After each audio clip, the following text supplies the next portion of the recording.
Olá, internautas, sejam todos bem-vindos, né? STCast de hoje, recebendo aí, XT, recebendo essa presença do nosso amigo Luigi de Porto Seguro. Seja bem-vindo, Luigi. Obrigado, Alex. Obrigado a XTCast pelo convite. Um prazer imenso estar com vocês aqui hoje. Luigi, já há um bom tempo que a gente se conhece, né? E a gente observa que muita gente ainda não conhece totalmente o Luigi, principalmente fora das fronteiras de Porto Seguro. Porto Seguro você já tem uma Uhum. presença mais efetiva. Como é que podemos definir o Luigi? Não sei se temos tempo suficiente para isso, mas eu acho, vou tentar resumir um pouquinho. Luigi é um empresário, um empreendedor, né? Com a devida diferença entre um e o outro. É um empreendedor que se tornou empresário. A gestão não era, na época, meu ponto forte, era mais aquele cara arrojado que ia para o mercado e que fazia acontecer. Se me dava qualquer coisa para vender, eu vendia, não tem problema. E ao longo do tempo, claro, eu tive que me tornar também empresário, que é aquela figura gestora, para você administrar aquilo que você construiu, né? Porque você só correr vendendo, fazendo negócios, etc., e não tendo a capacidade de gestão, você corre um sério risco de perder aquilo que você conquistou ao longo da vida, né? Então, tive que aprender a ser um pouquinho os dois. Hoje, com o passar dos anos, sou um pouco mais empresário do que empreendedor. Acho que a gente se coloca em uma zona um pouquinho mais de conforto, né? A gente corre menos risco de quando era mais novo, né? Mas sempre me apaixonei pelo Brasil, pelo fato de poder exercer aquilo que eu realmente gosto, que é o empreendedorismo social, que é uma forma de empreendedorismo onde nós acreditamos que através dessas atividades a gente pode contribuir para uma sociedade melhor. Um empreendedorismo onde o lucro ele não é a finalidade, mas ele é a ferramenta que te permite de ajudar as pessoas dentro e fora da empresa. Então, hoje o Grupo Latore tem essa visão holística, essa visão 360 graus, dizendo que o que é bom para nós deve ser bom para quem mora em volta de nós.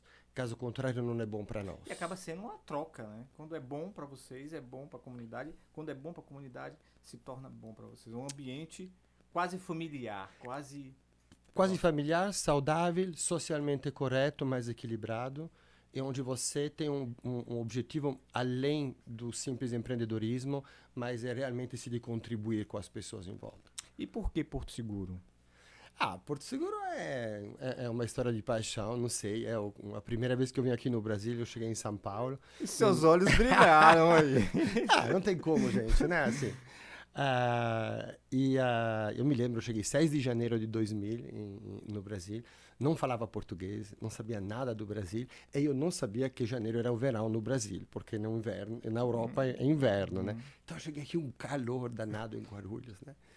Aí aluguei um carro e conheci umas pessoas que estavam aqui. E praticamente fiz 8.000 quilômetros em todo o litoral brasileiro, né? Para conhecer o Brasil, né? Eu queria conhecer as praias. E você se depara com um continente gigantesco, né? Se você não tomava cuidado, ficava sem gasolina. Era trecho de 200, 300 quilômetros sem um posto de gasolina. Hoje melhorou, Boa. gente. Mas 25, 23, 4 anos atrás era outra coisa. Na ida parei em Porto Seguro, fui até Natal, Fortaleza, voltei. Foi mais o Nordeste, então. Sim, sim, sim, de Não São teve Paulo essa para onda norte. do Rio de Janeiro e tal. Não, não, Geralmente, não. logo lá, vamos logo Rio. Rio, São Paulo. Não Não, fui não, era Nordeste não. mesmo. Não sei por quê, Eu- inclusive. Boa pergunta, não sei por que não parei no Rio, mas só passei por Rio, mas acabei não parando lá. E na ida parei em Porto Seguro, e na volta parei em Porto Seguro, enfim, se criou essa conexão. Aí eu falei, por que você está parando aqui, né? Mais do que em outros lugares, né? E eu vejo Porto Seguro, eu sou filho de italianos, nascido em Luxemburgo, então tenho essa dupla Uhum. nacionalidade, e crescido em Luxemburgo. Então, esses 30 anos da minha vida lá, só morei um ano na Itália, então muito pouco, né? E Luxemburgo é um dos países mais internacionais do mundo. Você tem hoje, acho, 78 nacionalidades diferentes em um país de 400, 700 mil habitantes. Então, imagina a diferença que tem. E Porto Seguro não tem esse lado internacional, mas tem brasileiro do Brasil inteiro. Então tem essa sociedade multicultural que acho que me atrai muito. E uma cultura totalmente diferente, uma situação totalmente diferente. O que é que você acha que mais te encantou quando você veio para o Nordeste, em especial Porto Seguro? O que mais lhe chamou a atenção nesse amor à primeira vista, assim? O que é que... As pessoas. As pessoas. As pessoas eram e continuam incríveis. Eu sou apaixonado pelo Brasil, mas te confesso que pela Bahia de forma muito particular. Ah, a forma que você lida com as pessoas aqui, para mim, é tudo que eu desejava como empresário. É poder ter colaboradores comigo que quando você quer ensinar alguma coisa, eles sentem prazer em aprender. Isso é algo que na Europa é muito raro, pode registrar, gente. Na Europa você é um embate constante, as pessoas sempre acham que sabe tudo e um sabe mais que o outro. Enfim, claro que a Europa é muito grande, não dá para generalizar, mas enfim, é um pouco assim. Já aqui não, aqui você vê que as pessoas têm sede de conhecimento, têm humildade, são gratas, você consegue ajudar as pessoas a crescer e isso me dá uma satisfação enorme, né? Os meus amigos em Luxemburgo falaram, mas como é que você fica no Brasil, né? Você estava tão bem em Luxemburgo, né? Porque o que você tem lá? Gente, vocês não podem entender. Só vindo e ficando um tempo para entender. E mesmo assim, acho que não é para todo mundo. O Brasil não é para todos os estrangeiros que vêm aqui, não. Ou você vem no Brasil e se torna brasileiro, ou é melhor você ir embora. Tem que se adaptar e entender o que é o Brasil, né? Pra poder... Você tem que ter o Brasil dentro de você. Não é para qualquer um. Porque é um país com muitas dificuldades, muitos problemas. E se você não sente esses problemas como seus, você vai o tempo inteiro falar mal do país. Sei lá, é como se alguém de Belo Horizonte vem para Eunápolis e continua falando mal de Eunápolis o tempo inteiro. Aí eu sempre falava, né, para alguns colegas, olha, ninguém te obrigou a vir para Eunápolis, né? Então você pode voltar para Belo Horizonte, entendeu? Você não tem uma prescrição médica que fala, olha, você tem que respirar o ar de Eunápolis porque você vai ficar melhor de saúde. Não, essa é a escolha sua, né? Então, se você não gosta, não vem. É o que eu defendo. Eu falo, olha, você gosta de Porto Seguro? Fica, não gosta.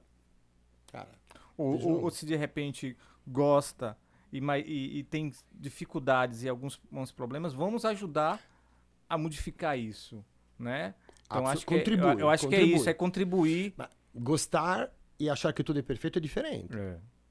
Eu adoro Porto Seguro, Trancoso, Arraial, tudo, mas acho que tem muitas dificuldades, sim. Agora, é porque eu gosto que eu quero lutar por isso. Eu acho que essa é a sacada. É lá que está o atalho, o gancho, né? Então, acho, é porque eu gosto que eu luto por Porto Seguro. Porque eu amo Porto Seguro e eu luto por essa cidade, não tem dúvida. Tem uma imagem, inclusive, eu pedi para a produção colocar aqui, uma foto, né, que é, para quem não sabe, vão acabar sabendo agora, mas você falou que tem dupla nacionalidade, né, agora há pouco, né? Uhum. Na verdade é agora, né? Porque agora é o baiano, né? Então, literalmente, Luiz baiano. Né? Depois da cidadania porto-segurense, agora a baiana, né? Isso foi muito legal. Eu queria que você falasse um pouco sobre esse dia e essas pessoas que estão aí juntos. Olha, de direita para a esquerda, Adolfo Viana, nosso deputado federal, o Tiago Correia, deputado estadual, e minha esposa Renata, à minha direita na foto. E fui na Assembleia Legislativa de Salvador, o título de cidadão baiano. Te confesso que por essa não esperava mesmo, foi uma surpresa muito grande. E é uma honra imensa, né? Até porque poucas pessoas sabem, eu trabalhei muito para Porto Seguro, mas eu trabalhei muito para a Bahia também, né? Eu ajudei muito a Bahia Tursa na época, principalmente nos mercados internacionais. Eu trouxe muitos fretamentos de turistas europeus para cá e para Salvador. Então, teve uma época que a gente tinha mais voos fretados em Porto Seguro, vindo da Europa, do que Salvador. Então, estava muito em contato com a Secretaria de Turismo, com o governo do estado, para viabilizar essas operações. Viabilizamos a Superintendência da Polícia Federal em Porto Seguro, porque não tinha uma estrutura suficiente para receber os voos internacionais. Fizemos crescer o aeroporto de Porto Seguro nesse aspecto, que recebeu investimento para melhorar a pista devido a esses voos. Cresceu o corpo de bombeiros porque precisava atender o aeroporto, então fui considerada. Então vai aumentando a demanda vai aumentando também. Vai. E poucas pessoas hoje se lembram que eu estava por trás disso tudo, né? Não sozinho, mas assim, eu fui sem dúvida um dos elementos fundamentais, porque você tem que fechar os negócios. E se você não fecha um voo de Milão para Porto Seguro, de Amsterdã para Porto Seguro, todo o resto em volta não faz sentido. Né? E é um reconhecimento não político, e sim um reconhecimento daquilo que você fez como empreendedor, como, né, cidadão. Acho que isso que é mais bacana. Porque quando há um reconhecimento desse, na maioria das vezes, dentro do métier político, é porque é ligado politicamente, ou porque... e não foi. Eu acho que é isso que foi o mais bacana, mesmo nessa vertente política. Tudo isso foi... Primeiro que a minha carreira política é muito figurativa até agora, né? Nunca assumi nenhum cargo público de verdade, mas eu tenho um currículo empresarial que é legal, sabe? Eu fiz muitas coisas, assim.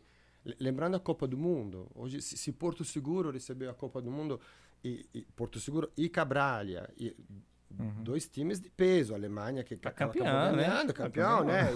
E a Suíça, que querendo ou não, é um time importante pelo marketing que ele gera também. E tudo mais, então foram 2 seleções em 2 municípios vizinhos, o que não aconteceu em nenhum lugar do Brasil. Nenhum. Uma concentração enorme. Teve, acho, mais de 1.500 jornalistas do mundo inteiro só para fazer a cobertura e tudo mais. E nós tivemos um papel fundamental, porque... E infelizmente foi pé quente, né? Para a Alemanha. Não vou comentar aqui. Eu estava lá, inclusive, quando o time da Alemanha voltou depois do jogo. Olha, eu posso testemunhar. Desceram do ônibus, não falaram nada. Desceu o treinador, os jogadores quietos. Desceram, tipo, envergonhados do que foi feito, sabe? Não festejaram a vitória. É porque depois de cada jogo, os times festejavam. E a Alemanha não festejou o jogo do Brasil. Luigi, agora vamos, né? Estamos falando já como baianês aqui. Vamos falar da política, né? Você com esse histórico todo, posso chamar de você, né? Claro. Esse histórico todo, empreendedor, empresário bem-sucedido, sua família, de repente entrar na política. A política, infelizmente, né, traz também grandes transtornos, traz também consequências terríveis, porque se fala de poder, né? Na grande maioria, o interesse é o poder, né? Por que entrar no viés político, já que tem uma vida tão bem estruturada e principalmente seu nome como empreendedor também, que acaba se colocando em cash, não por você, mas pelos bastidores políticos, né? Boa pergunta. É algo que você sente dentro. Vou ser sincero, você não se explica muito. Chega um momento da vida do empreendedor social onde você se confronta o tempo inteiro com questões públicas. Porque hoje o peso de um empresário, de qualquer tipo de empresário, qualquer tamanho, ele é muito grande. Ele cuida dos seus colaboradores, mas ele acaba absorvendo muita carência do poder público que tem em volta. O colaborador que está com um parente doente, que não consegue atendimento... Que chega atrasado por causa do transporte público. Por exemplo, mas isso ainda é de menos, né? Isso já é normal. Maior são atendimento de saúde, de parentes, ou outro tipo de situações que você tem que enfrentar, ou que chega atrasado, mas isso passa e tudo mais. Então, você vê que até onde a gente pode ir se o poder público não evolui? Os empresários evoluem. Acaba se limitando também o empresário. Claro, também, óbvio. né? Você está travado. Chega um momento que você está com as mãos atadas. Você não consegue mais manter essa filosofia social e empreendedorial porque você acaba absorvendo uma quantidade de problemas que não são seus, porque você já paga imposto para isso, claro. E não são poucos. Você tem um dos sistemas tributários mais caros do mundo. Então, assume risco, né, de centenas de colaboradores, folha todo mês, imposto para pagar, faz uma gestão correta desse recurso e você se depara com problemas de infraestrutura, de saúde e tudo mais, de educação. E que não atinge somente os colaboradores, mas também seus clientes, né? Sim, Seu, totalmente isso claro, também, né? atinge o teu destino. É, Assim, não é à toa que Porto Seguro é um dos destinos mais econômicos do Brasil. Estou sendo educado, não falei a palavra barato. É de econômico, entendeu? Mas por quê? Porque não faz sentido. Não faz o mínimo sentido. Você vê placas, hospeda-se por 80, 60. Gente, é o preço de uma pizza. Entendeu? A culpa é do hoteleiro. É do hoteleiro que esse em específico não sabe administrar talvez o valor da sua posada ou do seu hotel, mas também não é culpa dele porque ele paga o preço de uma infraestrutura que falta, não tem estacionamento, não tem ruas, falta animações. Vale lembrar, passamos o Réveillon em Porto Seguro não teve festa. Porto Seguro, a gente Porto tá Seguro, falando a gente está falando de uma das cidades mais importantes do Brasil a nível de turismo. Não tem uma festa no Réveillon. Imagina as milhares de turistas que vieram para a cidade. Porque eles vêm acreditando na programação. Claro. Eles não vão conferir. Nem todo mundo vai entrar, conferir, não acha. Ou ele vê o ano anterior. E não é só praia que buscam. Não, exato. E chega lá, 28 ou 29, compra 4 ou 5 diárias a um preço elevado, porque lá qualquer um cobra um preço bastante alto naquele período, e se encontra numa cidade que não tem nenhum evento cultural, musical, nada. Então, aí prejudica o destino. Claro que prejudica. Então, todo mundo deixa de ganhar, deixando de ganhar, deixa de repassar melhores salários, melhores condições para os seus colaboradores, porque o destino ele não cumpre o seu papel, não dá a sua contrapartida, a devida contrapartida para quem empreende em Porto Seguro. E isso é algo... Aí, por isso, vou entrar na política. Por isso, de tanto falar isso, as pessoas me comentavam, Luigi, por que você não vai? Por que você não vai? A gente gostaria muito que você fosse prefeito, etc. E eu, sinceramente, em toda ingenuidade, eu fui para a política com uma ingenuidade alucinante, porque não tinha a mínima noção daquilo que ia ser. Você acabou de fazer a introdução sobre o preço que se paga por ser político. Eu não tinha ideia do preço que era. Eu tinha uma mínima ideia, mas estava muito longe da conta total que chegou, né? E pode chegar mais, né? Você sabe que não param, né? Pode chegar mais, mas hoje a gente está mais preparado também, né? E fui mais... Fui por pedido das pessoas, não foi realmente a minha decisão de me candidatar. Foi 2 eleições? Uma, né? A última agora. A última agora. Fomos, tanto que declarei a campanha no mês de abril, foi um mês antes de fechar as janelas partidárias, então foi muito tarde. A eleição foi em outubro, depois acabou sendo em novembro, que é a pandemia, então fiz 4 meses, 5 meses de campanha. E uma eleição diferente também, por conta da pandemia. Sim, né? Que pesadelo. Teve esse outra vertente. Imagina um candidato desconhecido andando de máscara. Como é que você vai lembrar o rosto de alguém que anda de máscara na pandemia, que vai lá se apresentar, que não pode ter contato físico, que não pode tomar o famoso cafezinho na casa das pessoas? Então foi bem difícil mesmo. E brigando com 2 vertentes políticas muito fortes. Do poder, né? Que você brigar com quem está no poder é um pouco desleal. Estou sendo delicado de falar que é desleal, né? Somente essa palavra.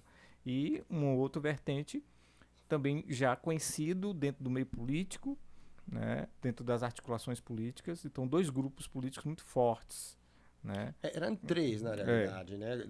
Quase 4, né? Depois se juntaram, sobrou 2. Exatamente. Exato. Que é mais umas articulações políticas para que a gente vê que o intuito não é o Porto Seguro, é a cidade, a comunidade, e sim é vencer uma eleição, né? Quando você junta vertentes que se pensam diferente, que brigam de repente. Como é que é uma eleição? Eu queria que você falasse como é que foi essa eleição, vendo tudo isso. Então, né? Todas essas vertentes, grupos antigos se unindo, essas vertentes, um está no poder um tempo, o outro troca de poder. Como é que você vê isso? A gente entende que esse tipo de comportamento político é mais um controle territorial do que o interesse de fazer política. É tanto que você vê que em alguns casos são famílias inteiras que dominam no sul da Bahia e até às vezes além, mas aqui no extremo sul a gente tem muito essa posição. A gente vê o marido aqui, a esposa ali, o sogro ali, tio, o tio, não sei o quê, irmão. o sobrinho. Aí você vê famílias inteiras de políticos, como se política fosse uma herança. Esse é aquilo contra o qual a gente luta.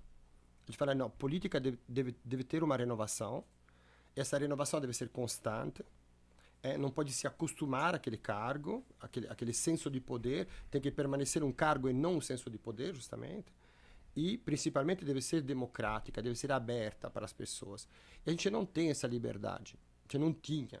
A gente luta para ganhar um espaço democrático dentro da política, e eu vou falar de Porto Seguro para não me estender, mas eu sei que Porto Seguro não é a única cidade aqui na Bahia que sofre essa realidade. Então, se você é médico, seu filho só se torna médico se ele estudar e passar na faculdade. Ele não vai herdar a sua clínica, mas político não. Se você é político, seu filho, seu sobrinho, não sei o quê, se torna político aos 20 anos, nem estudou, nem se capacitou, mas e ainda colocam com orgulho o mais jovem deputado federal do Brasil. Socorro! Socorro!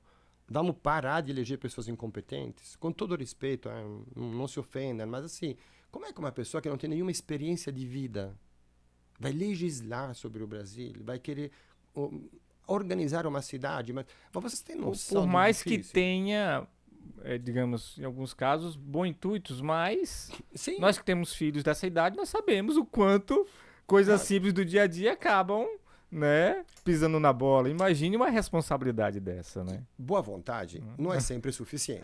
Principalmente na política. Eu quero ver alguém se colocar na mesa de um cirurgião e o cara dizer, olha, eu não tenho nenhum diploma, mas eu tenho boa vontade de salvar a vida. de te salvar a vida. Você foge, cara. Você levanta, você foge. O que você vai fazer? Mas a política é a única profissão onde não tem regra. A gente não tem obrigatoriedade de estudo, de diploma, nada. Assim, é justo que o processo seja democrático, mas chega um momento que a gente precisa de competência também. Né? Não, e o mais engraçado nisso é que esse mesmo que não conseguiu se formar, que não conseguiu um estudo, foi justamente por conta de pessoas que estão no poder que não proporcionaram isso para eles, que eles vão voltar. Então, assim, é meio contraditório, meio confuso isso tudo. O que acontece, como eu vejo, eu não tenho grandes estudos, sou uma pessoa que se formou ao longo da vida e que acabou estudando, trabalhando. Eu não tive a oportunidade de terminar a minha faculdade. Muita gente não sabe, mas eu venho de uma família extremamente humilde. Então, meus pais não tiveram dinheiro para me pagar a faculdade. Então, eu e meu irmão, eu só podia pagar uma faculdade. Meu irmão é mais velho, eu já estava terminando. Então, eu falei, não, deixa ele terminar, eu vejo lá na frente, vou trabalhar. E aos 18 eu fui trabalhar, pronto. Então, assim, eu sei o que é não ter estudos superiores e tudo mais. Mas, assim que eu tive a oportunidade de trabalhar, continuei a estudar. Continuei a fazer curso, continuei me capacitando. E estudo até hoje. Então, um profissional, ele não deixa de se capacitar. E um político, ele não deveria deixar de se capacitar nunca. Ele também deveria passar por um processo de educação constante, de capacitação constante. E acho que falta dentro da gestão pública é justamente isso. A gente não investe na capacitação de quem trabalha em gestão pública, em todos os níveis. É muito pouco o recurso destinado em atualizações de profissões. Talvez os professores tenham na grade dele alguma obrigatoriedade, mas também é pouca. Mas e o pessoal de saúde? E o pessoal auxiliar em volta, né, dos doutores, dos médicos e dos professores? Todo mundo deveria se capacitar. Então, acho que é uma ferramenta de transformação, educação, capacitação, ter pessoas preparadas para administrar municípios, secretarias, superintendências, é fundamental. Sem gente capacitada, você não vai para lugar nenhum. E falando em gente, né, vamos agora ver uns depoimentos, nosso quadro, né, onde o povo fala o que pensa, pergunta e questiona sobre o Luigi, né? Vamos colocar um VT agora. Gravando. Olá, boa noite, tudo bem? Eu me chamo Maxwell, sou morador do bairro Sapirara, aqui em Trancoso, e venho falar um pouco do Luigi, de como eu conheci ele, né? Eu conheci o Luigi, gente, através do projeto social, né? Desse trabalho social que ele vem fazendo. E através desse trabalho social que eu conheci o Luigi. Conheci ele pessoalmente, pude conhecer ele pessoalmente, né? E pude conhecer o quanto ele é um cara incrível, um cara trabalhador, um cara que se importa realmente com a população, se importa realmente com os bairros, com a cidade onde ele vive. É um cara sensacional e foi um prazer enorme conhecê-lo pessoalmente e poder ver pessoalmente que esse cara é muito incrível. Então, Luigi, parabéns pelo seu trabalho, continua assim, dessa forma, ok? Valeu! Tem mais, vamos lá. Meu nome é Geralda, moro aqui na cidade de Porto Seguro, no bairro Vista Alegre, e sou muito fã do trabalho de Luigi. Acompanho acho que desde o início, e desde o início me tornei fã dele mesmo, realmente, pelos trabalhos dele. Principalmente os trabalhos sociais, são vários, e acho lindo, principalmente como é o nome daquele que ele faz, um giro pela cidade. Então, eu acho muito massa. Mas queria parabenizar ele pelas coisas que ele faz pela nossa cidade e anda fazendo, né? E queria fazer uma perguntinha também, o que motivou você a entrar na política em 2020? Pronto, o último vamos passar os vídeos e aí Luigi já responde tanta pergunta e vamos falar um pouco sobre... Bom dia a todos, eu sou o Cacique Tucum aqui da aldeia Novos Guerreiros. Eu venho falar aqui um pouco aqui do nosso guerreiro Luigi, né, com um empresário aqui do La Torre, né. Ele sempre é um parceiro que vem ajudando aí as comunidades indígenas, principalmente aqui a aldeia Novos Guerreiros, sempre está dando um apoio. Né. Ele trabalha aí com trabalho social, né, dentro do município de Porto Seguro, sempre ele está ajudando as famílias mais carentes, né. E Luigi é um camarada que também ele emprega a maioria dos funcionários dele são indígenas, né? Então assim, ele sempre está dando aí, né, oportunidade, né, para o nosso jovem, né, o indígena. Tá aí. Acho que um dos temas sobre o que foi colocado aí é a questão dos trabalhos sociais, desse trabalho que vem desenvolvendo. Como é que é? E conte um pouco pra gente aí sobre isso. Então, Isso veio antes da política. Ah, sim, não, isso vem desde sempre, desde que eu moro em Porto Seguro. Né? São 23 anos que eu faço trabalho social e são 23 anos no Brasil, né, desde que eu moro aqui. E são 23 anos que eu crio um modelo de negócio que seja diferente. Porque acredito que hoje um emprego não pode ser só um emprego, só um salário para um colaborador. Então a gente montou um sistema de trabalho, uma série de benefícios, né? Por exemplo, a gente tem um auxílio criança para os nossos colaboradores, onde recebe uma ajuda para cada filho. A gente tem uma extensão do período de maternidade também, quando as mulheres são grávidas, elas recebem 2 meses a mais, o homem recebe 1 mês também. Transformar o significado de trabalhar. Isso acho que o primeiro projeto social que eu criei e do qual eu tenho muito orgulho de dizer que é um sistema que funciona, até porque ele foi bastante criticado no início, mas hoje ele funciona, tanto que esse ano, agora, dia 17 de julho, a gente foi eleito como melhor hotel resort da Bahia para se trabalhar, pelo Great Place to Work, e 7ª melhor empresa da Bahia para se trabalhar. Então, esse reconhecimento, essa votação vem dos colaboradores, não vem da gente. Então, é uma empresa nacional e internacional que atribui esse selo extremamente sério. Todos os anos nós competimos para isso e nós nos confrontamos com os nossos colaboradores para entender se estamos no caminho certo ou não. Então, isso é muito importante. Nem todo empresário tem essa vontade de fazer isso. E daí nasceu esse sentimento, inclusive um hashtag bem conhecido, que é o orgulho de ser La Torre, que todo mundo utiliza. O social fora do La Torre, nós temos um programa de ESG, hoje, implementado no La Torre, que tanto no sustentabilidade, governança e justamente o social. E a gente tem uma verba substancial, né? O ano passado superou R$500 mil, então não é pouco, que a gente dedica unicamente a trabalhos sociais e culturais.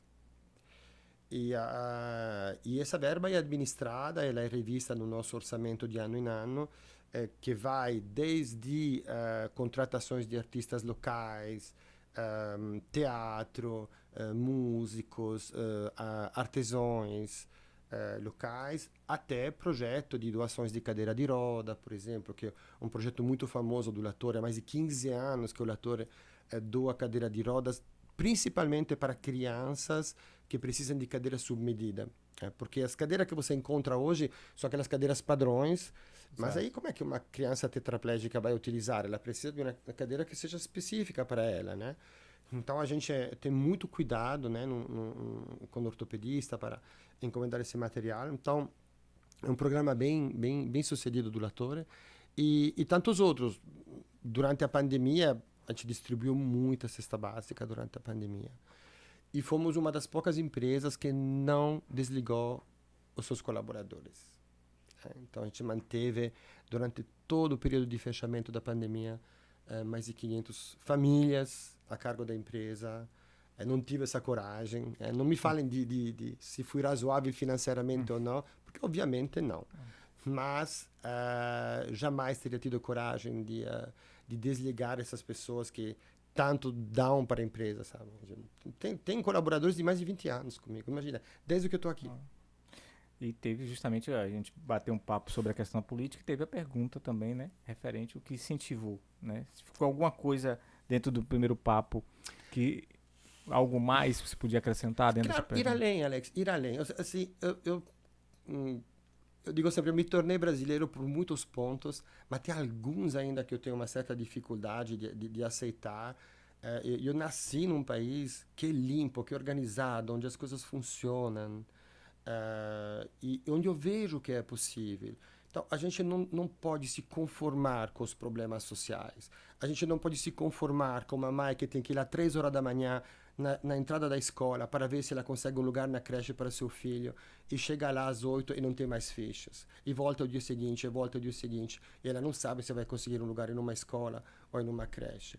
A gente não pode se conformar com pessoas que não conseguem uma cirurgia, um atendimento médico, com uma pessoa idosa que não consegue sair de casa e não tem uma assistência em casa para ela. Tem que pegar um ônibus para levar um filho deficiente até um posto de saúde ou um atendimento sem saber se será atendido. A gente não pode se conformar. Você sabe, eu fiz uma estimativa. Eu ando esse município todo. Todo. Sabe quantas crianças não frequentam a escola? Chuta um número. 1.000? Não, em porcentagem. Em porcentagem? Em torno de 20%. Exato. Mais. De 20% a 30% das crianças de Porto Seguro não têm um ciclo regular de educação. Algumas não têm nenhum. Nenhum. Tem escolas que nunca abriram nos últimos 2 anos. Tem escolas que fecharam e não reabriram. Escolas que estão em reforma que não termina nunca. Todas essas escolas têm as crianças que não são realocadas em outras escolas. Tem bairros que não têm transporte público e as crianças vão na escola quando o pai consegue levar. Às vezes poucos dias por semana. Tem escolas que têm professores só para 2 aulas por 2 horas por dia. Quando o professor vem, que é o caso de Itaporanga, famoso nos últimos Independente meses. dessa problemática que hoje está acontecendo. Sim. Do piso salarial. Isso aí já é uma outra vertente que também tem que ser discutida, né? Então, assim, eu fiquei assim, e fico todos os dias horrorizado com o descaso da educação. Eu falo muito de educação, vocês perceberam, mas que eu acho que realmente é a ferramenta que transforma uma sociedade. Entendo que saúde também é extremamente importante, mas se nós não entendemos que a educação é que faz o futuro... Que inclusive influencia na própria saúde, né? Você, sim, com informação, você evita doenças, você... né? Então... E é cultural. Nunca houve investimento em educação. Isso é algo, assim, há 23 anos eu não vejo investimentos em educação. Não é um gestor ou outro gestor, ou seja ele municipal ou estadual. Hoje nós temos problemas nas escolas estaduais em Porto Seguro também.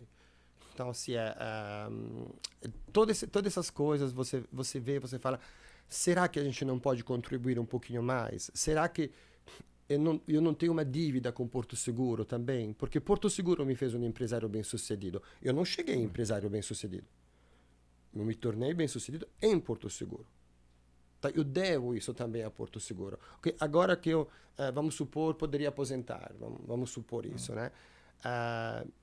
Porque, assim, vou olhar só para mim, para minha família, para meus filhos e todas as pessoas que trabalharam para que eu me tornasse o que sou hoje. Não devo nada para ninguém? Será? Eu acho que sim. Eu acredito muito na lei do retorno.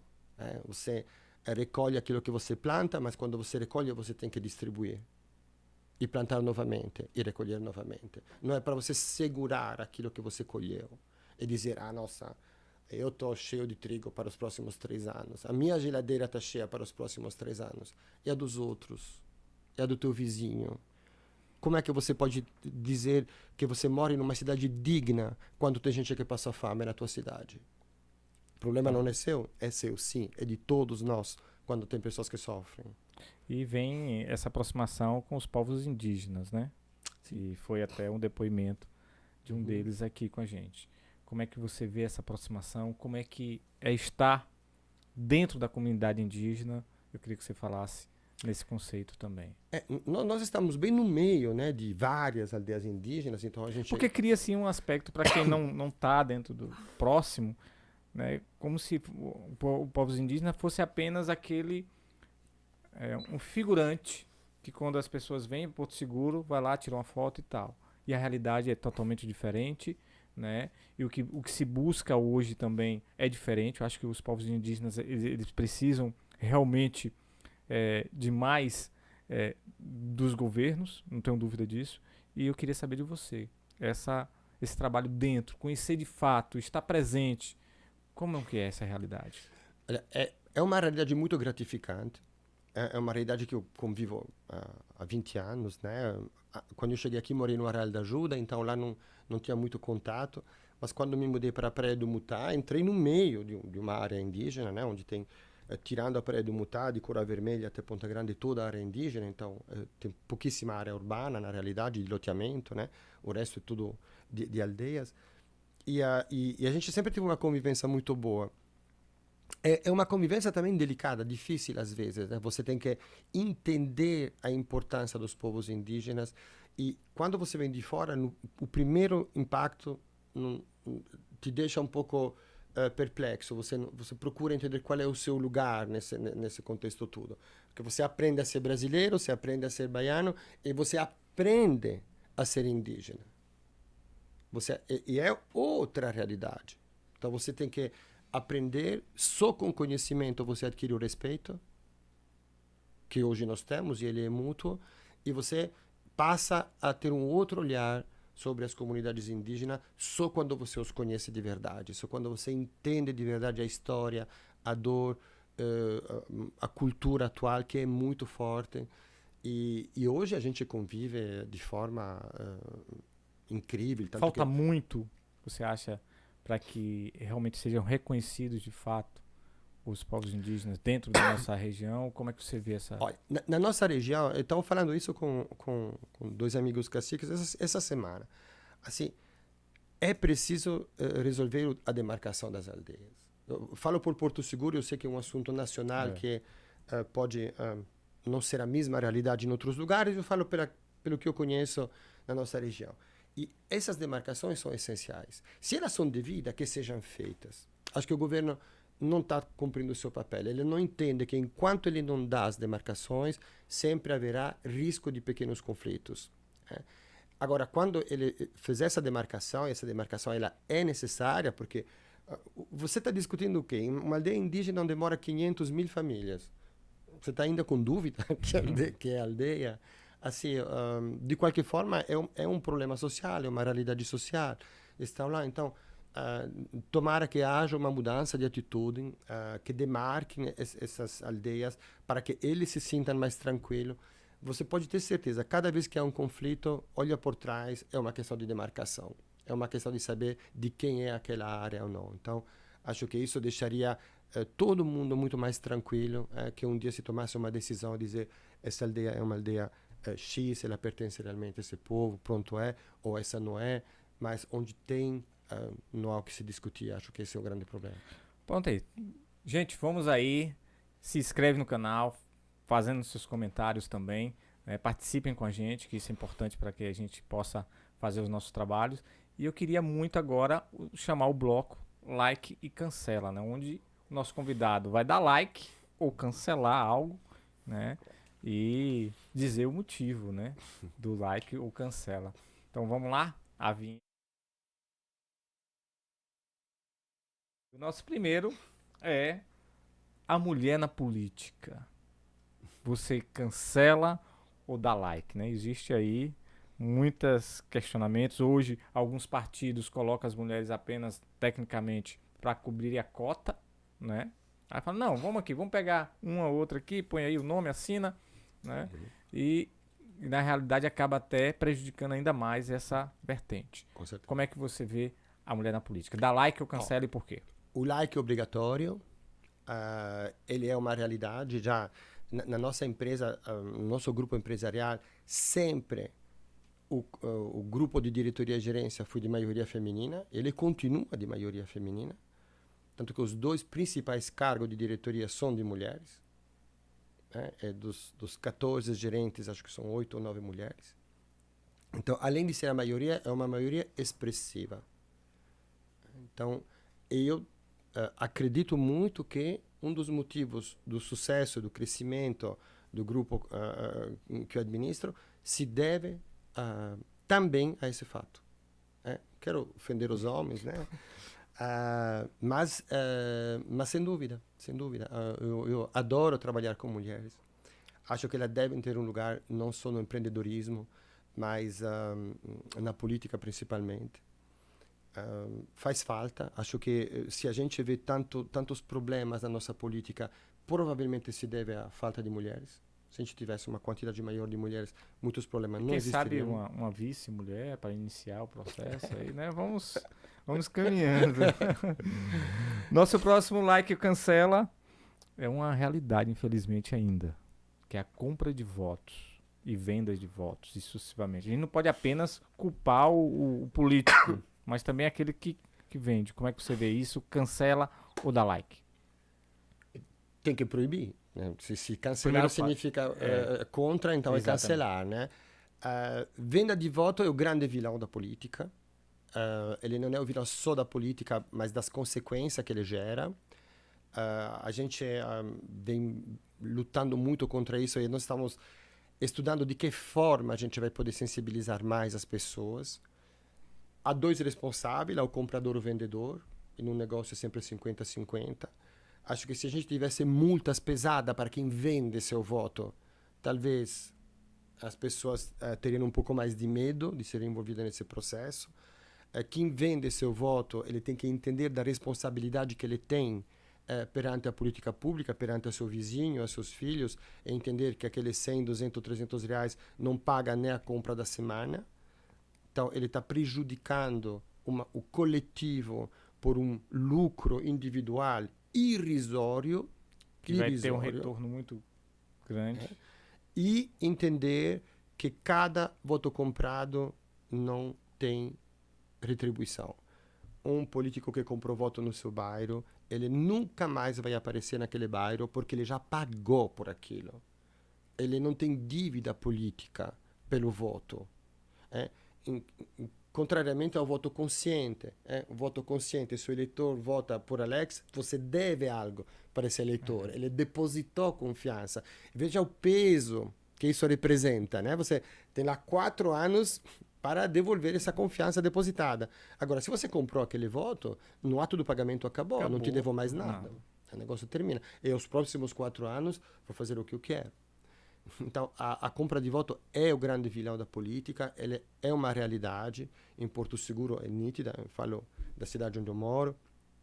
E uma pena que a gente não tem uma luta maior, né, contra a compra de voto, e que isso se tornou um negócio, um grande negócio, né, de compradores e vendedores. Mas só tem um que lucra, né? Só tem um que lucra.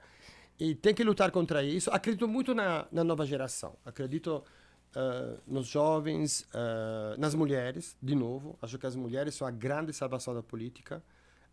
Eu gosto muito da dona de casa, porque a dona de casa, ela administra o seu orçamento de casa. Ela sabe a dor que é quando os filhos estão doentes, quando o marido Ela não que pode vai para trabalhar. fila, Ela que vai para a fila. postinho, né? Ela que dorme na frente da creche, ela que vai no supermercado e que olha o preço do tomate. De novo, não que o homem não faça, mas o homem trabalha, ele se dedica muito ao trabalho, mas muitas vezes a gestão fica na mão da mulher. Então, essa mulher, ela sabe que aqueles R$100 não vai pagar a compra da semana. Ela sabe que o preço do remédio para o filho ele é maior do que aquele voto que ela vai vender. Então, a compra de voto nas mulheres ele é muito mais difícil. Ela vota mais consciente, né? Já muitos homens, principalmente os que trocam esses R$100 por cerveja no bar da esquina, não estão percebendo o quanto eles estão prejudicando a sociedade. E a si mesmo, né? E a si mesmo, claro, né? São os primeiros que vão ter uma úlcera, né? E que não sabem depois, não vão ter remédio para isso, né? Ou chega no posto, sei lá, ou tem um acidente bêbado de carro. Então, é um problema e convido vocês, vou aproveitar aqui o teu espaço aí, para convidar todo mundo a fazer uma reflexão sobre a compra de voto, lutem contra, convençam as pessoas a sair desse vício, né, dessa droga, né, que é a compra de voto. Gestão Municipal de Porto Seguro. Você dá like, cancela e vamos além. Não só a gestão atual, mas a gestão de maneira geral, né, também. Como é que você vê Porto Seguro e a realidade? Vou ter que cancelar. Por quê? Porque não tem gestão. Você poderia até reformular a pergunta, qual gestão? Assim, eu não enxergo uma gestão. Há pessoas, há um gestor, porque ele foi eleito, há pessoas tentando administrar com muito sofrimento, mas a gente não sente a gestão presente no dia a dia das pessoas. Então, não vejo, é uma gestão muito fraca, sinceramente, assim, não tem eficiência na gestão, não há uma medição. Literalmente viajando. Literalmente viajando. É que você tá falando de gestão com um empreendedor, então é complicado, entendeu? Porque, bem rapidamente, a diferença da gestão pública é empresarial. O empresário, ele é avaliado pelos seus resultados. Nada mais. Ninguém quer saber como você chegou lá. Você tem que realizar X, fez ou não fez. Meta batida ou não batida. O público é avaliado pela intenção de fazer, não pelo seu resultado. Se eu tenho que fazer 5 capacitações sobre sustentabilidade no meu cronograma semestral, eu faço as minhas 5 capacitações, preencho as minhas fichinhas, trabalho executado. Mas se não tinha ninguém na capacitação, ninguém verifica.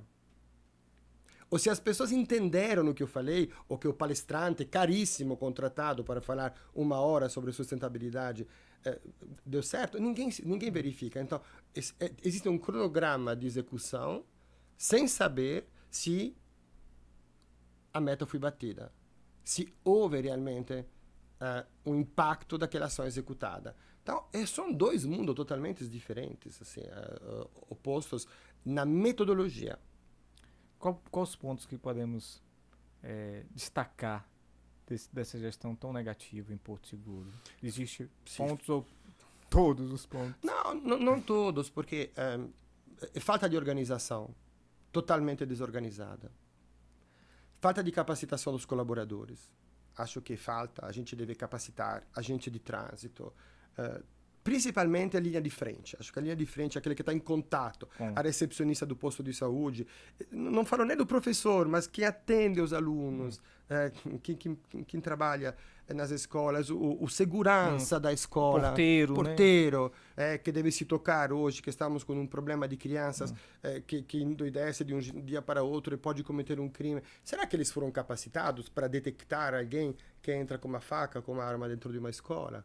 Ou será que ainda é o senhor sentado na cadeira assim, que nem olha para as crianças que entram? E porque votou no vereador e o vereador indicou e cargo tá lá. indicado. Então, hoje há falta de capacitação, desorganização muito grande. falta de gestão do dinheiro público, porque desorganização gera gasto. Quando você tem que fazer um serviço 2 vezes, 3 vezes, ele custa 3 vezes. Quando um veículo público tem que fazer 50 percursos, um ônibus escolar, 50 vezes o que poderia ser feito em 20, ele gera gasto, gera custo. Então, há um desperdício do dinheiro público, há uma população que sente falta da presença do poder público, ela está ausente nas ruas, está ausente, não tem garis nas ruas, a cidade é suja, não tem uma rua de Porto Seguro que não tem lixo jogado em um canto. Já sei a resposta. É culpa das pessoas que não sabem se comportar. Gente, nem sempre, né? Estão se trabalhando muito isso, né? Mas nem sempre, né? Querendo jogar a culpa na população para justificar a falta sempre de haverá atendimento. um cidadão com pouco respeito do espaço público. Mas mesmo esse cidadão precisa alguém tem que chamar atenção. E será que se ele encontrar realmente limpo, ele vai realmente sujar? E será que se um fiscal passa em uma rua e bate na porta dos moradores dizendo, gente, por favor, o caminhão do lixo só passa terça e quinta, evitar de jogar lixo, etc., contribuem com o teu bairro. Estou falando de uma sensibilização. Você tem que trazer a população a favor da cidade. E quando a população, como é hoje o caso de Porto Seguro, é contra a gestão, com insatisfação extremamente elevada, ele, infelizmente, desrespeita a própria cidade.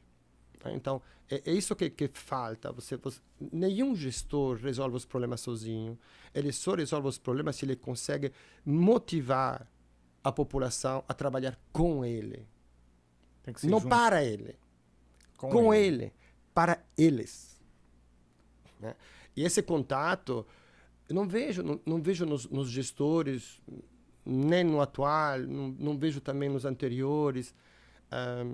Vejo mais uma herança política, uma forma normal de fazer política, de se repassar os cargos. Eu vou para Itabuna, você vai para Porto, você vai para Eunápolis, você vai para Cabralha.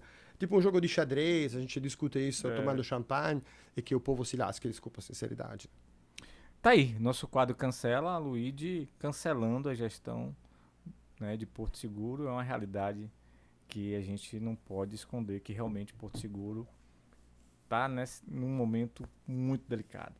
Luigi, agora queria falar sobre o seu partido. Hoje, atualmente, está em qual partido? PSDB. Se mantém nele? Sim. O que é que você encontrou de positivo no partido? Porque se encontra muito essas questões, né, de partidos que você dorme sendo presidente e acorda não sendo presidente, né? Isso acontece muito. Eu queria que você falasse dessa situação de partido, do seu partido, inclusive. Você acabou de responder. No PSDB, o que me mantém lá é a transparência, a fidelidade partidária que nós temos entre nós, o diálogo que tem em todas as esferas, a sinceridade, um partido muito claro, muito transparente, então, onde eu me sinto à vontade. E isso é extremamente importante.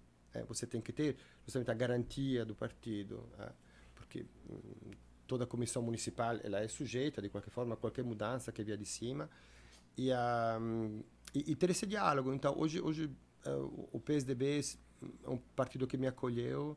Eu sou uma pessoa bastante fiel na vida, de forma geral, aos parceiros, na vida particular também. Então, eu tenho só que agradecer o PSDB. Sinceramente, me deram confiança. Não é fácil, já chegará uma pessoa que é um partido para se candidatar, isso no mês de março, abril. E de corpo aberto, né? Sabe, você fala, que é ser doido, né? Que quer ser prefeito agora, que nem fez campanha, né? E foi mais de 11 mil votos, né? Quase 12. 12 mil. Não é pouco, não. Não é. Foi legal. Então, confiança no PSDB, agradecimento a Adolfo Viana, a Tiago Correia, dois deputados que se tornaram amigos, e confio muito no trabalho deles, admiro o trabalho deles, grandes trabalhadores os dois, incansáveis. Eu gosto de ver políticos novos correndo pela Bahia. E como é que estar dentro de uma vertente política ainda na nossa região, que é mais... quando a pessoa vota, vai olhar muito a questão de se é popular, né, se é amigo, se mas esquece da questão de gerir, de gestor. Então, quando você tem uma linha de gestor mais séria, né, que hoje em dia, o que acontece sempre. Paga minha conta de luz, paga minha conta de água, um bugião. E não sei. Existem os problemas sociais? Existe. Não vamos, né, esconder isso. Mas a maioria dos políticos utiliza dessa fórmula para se eleger. E quando você vem com uma dinâmica diferente, né, isso há um choque ao eleitorado que pensa isso. E poucos municípios aqui têm exemplos de prefeitos que ganharam política sendo gestor, como Itabela, exemplo, né, e outros municípios aqui da região. Eu sempre coloco Itabela, inclusive foi nosso último convidado como exemplo, porque é realmente um exemplo que gestão é diferente de política, né, de tapinha no ombro e tal.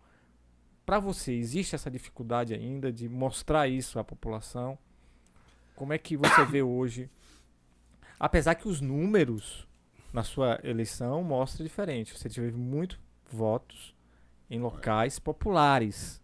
Né? Veja bem, dos 39 colégios eleitorais, eu recebi voto em 38 deles. Então foi um voto super espalhado. Fizemos uma campanha de bicicleta com 2 celulares e uma equipe de voluntários.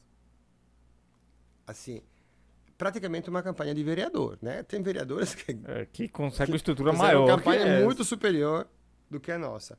Sabendo que mesmo com as restrições da pandemia, outros candidatos usaram de carreatas, de trio elétrico e tudo mais, mesmo com as proibições, fizeram essas aglomerações que a gente não fez. E não iria fazer por responsabilidade social mesmo, né? Então, para você não vale tudo para ganhar uma eleição, né? Não, claro que não. A gente não compra voto. E é proibido na nossa chapa, essa é a regra. Você quer ser vereador? Olha, regra número 1, a gente não compra voto. Se você não concordar, procure outro. Não compra. Isso não tem conversa sobre isso. Esse é um ponto em cima do qual eu serei sempre intransigente. Sempre. 2 semanas antes das eleições, a gente estava, pelas pesquisas, com 20 mil votos garantidos. Nós viajamos os 60 dias antes das eleições, praticamente no segundo lugar.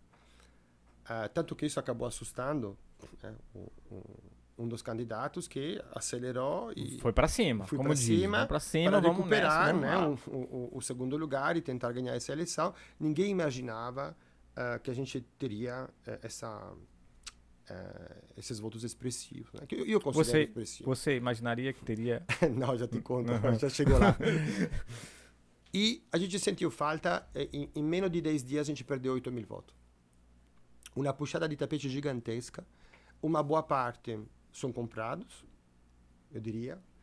E uma boa parte, claro, foi um voto e são também um pouco iludidos também por promessas e etc. Né? Que é um voto útil, vamos dizer assim, para apoiar o candidato A para o B não ganhar.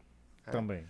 Mas eu digo sempre para a nossa equipe, não pensem agora em quantos eleitores a gente tem. Pense na qualidade do eleitor. Eu prefiro os meus 12 mil votos honestos do que 20 mil comprados. Pelo menos eu saio de cabeça erguida, posso andar pela cidade em qualquer lugar, não tem ninguém sem dever nada para ninguém. Só agradecimentos, né? Só agradecimentos. E essa é a grande vantagem, porque a compra de voto ela já cria um relacionamento ambíguo que você vai levar para o resto da vida. Por isso que muitos políticos não andam na rua, né? Porque tem esses problemas. Mas foi engraçado, o dia da eleição foi muito, essa história eu gosto bastante. Estava andando pelos colégios, né? Eu, mais um amigo, né, que me ajudou na campanha, né? E era em 3, éramos só. A gente estava caminhando, entrava nos colégios, não tinha 1,45, cara. Não tinha ninguém nem olhando para a minha cara, tipo, olhavam para mim, às vezes em quando, porque eram conhecidos, falavam, ô, Luiz e tal. Eu voltei para casa e falei, ó, a gente vai levar uma surra, que nunca mais a gente vai fazer política. Eu falei, olha, se a gente tem voto de vereador aqui, isso vai ser o máximo. Porque você não pensava nem em 1.000 votos? Não, eu pensava, sei lá, 2, 3 mil votos, assim. Tipo, aquele que era, sabe? Que só porque não gostou de ninguém, votou em Luigi, sei lá, não sei. Mas não tinha nenhuma manifestação de apoio ou de eleitores que disseram, não, estou aqui fazendo a fila, mas meu voto é seu. Nenhuma, zero, né? Eu fiquei, gente, obrigado pela caminhada, voltei para casa, desliga tudo, arruma material, amanhã outro dia, vamos trabalhar, a nossa vida não é fazer política. E quando você vê o resultado, o primeiro impacto, claro, né? Você fala, você não ganhou, mas 12 mil votos é muita gente. É muita gente. 12 mil votos honestos. Conscientes, não tem preço. Então, de novo, meus agradecimentos a todos, né, que acreditaram. E a entender, eu explico isso nas minhas... E que não precisavam, com certeza, nessas visitas dos colégios, tinha seus eleitores. Sim. Que não precisava te mostrar que estava votando para depois pedir algo, querer algo, um emprego, né? Tô aqui. Né? Não precisava. Por isso também. Esse comportamento. Foi um voto silencioso. Porque você teve um comportamento e seu eleitor acabou seguindo um comportamento diferente do normal. E eu acho que ninguém queria passar vergonha, na realidade, né? Hoje eles falam, né? Mas como a gente gosta de seguir o time que ganha, não, né? mas tem esse lado, perdão.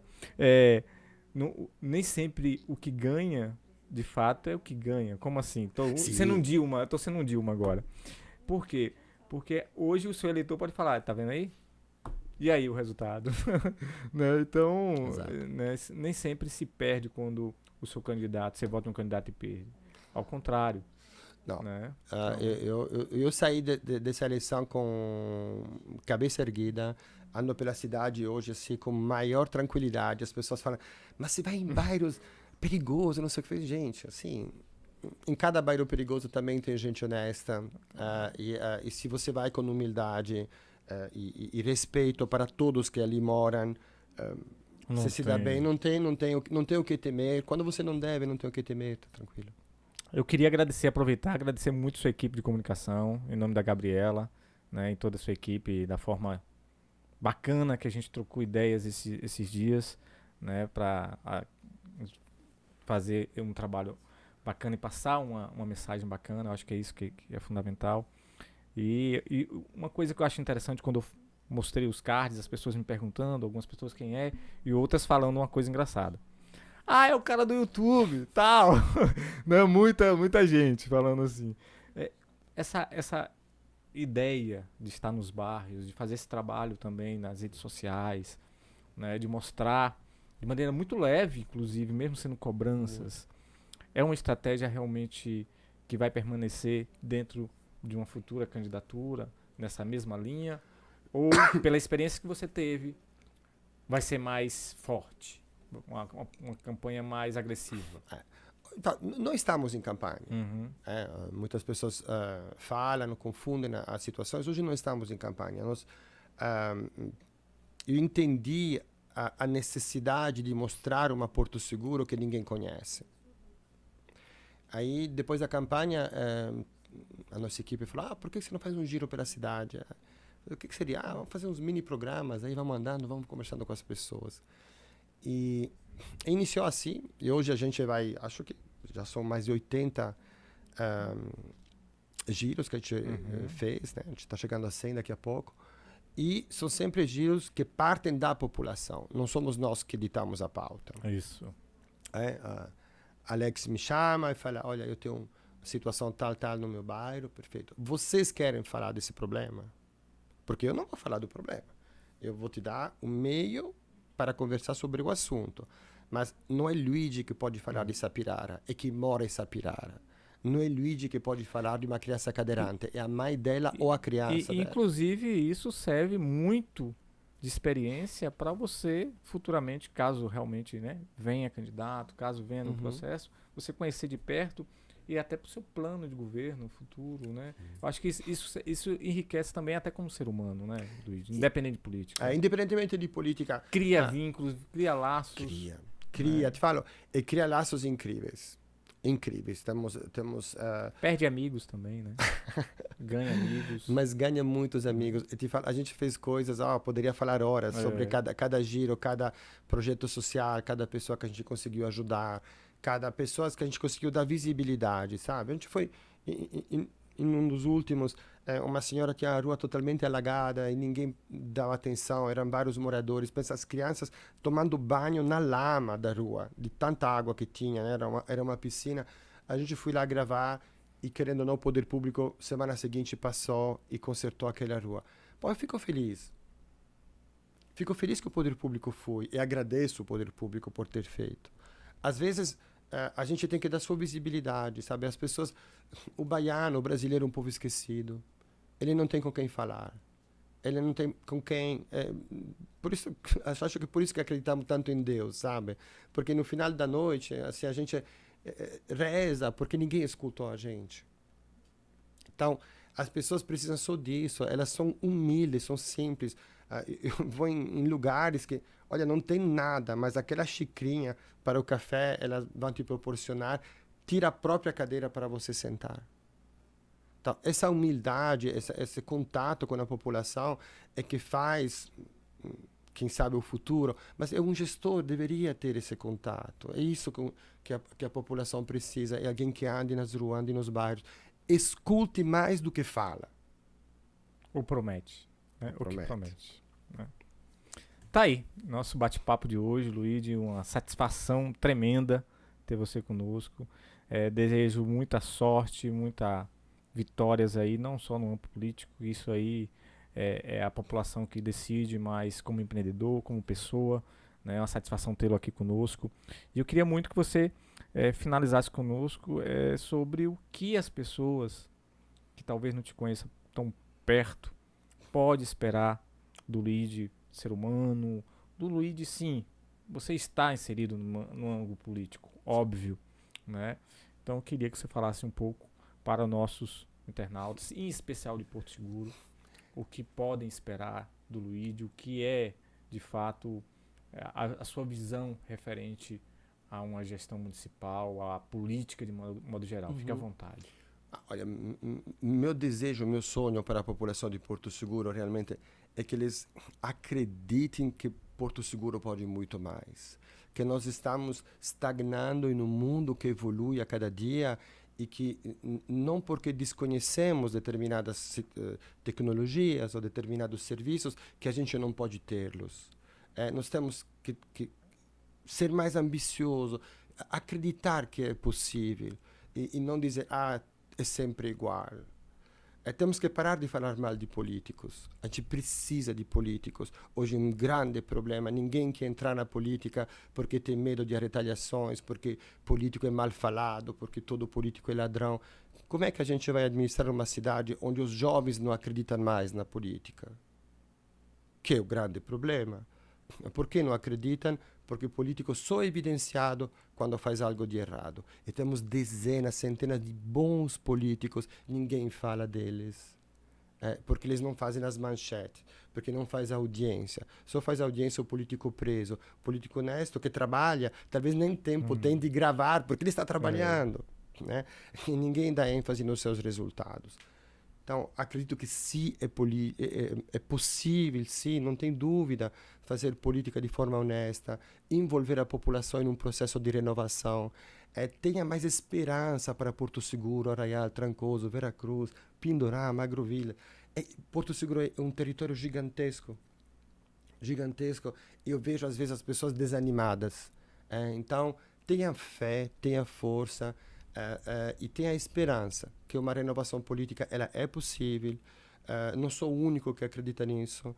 E se a gente se junta, podemos ter dias melhores, não só para nós, para nossos filhos e para as próximas gerações. Tá aí, esse foi o nosso XTcast de hoje com o Luigi, né, de Porto Seguro. E na próxima sexta-feira vamos estar com o prefeito de Santa Cruz Cabralha, Agnello Santos, onde vai falar um pouco aí não só das questões da gestão do município de Cabralha, mas também sobre política. Será que ele já tem o sucessor? Será que ele já tem o nome? E é isso que a gente vai apertar para saber. Então, até mais, até sexta-feira. Muito obrigado por estar conosco. Valeu!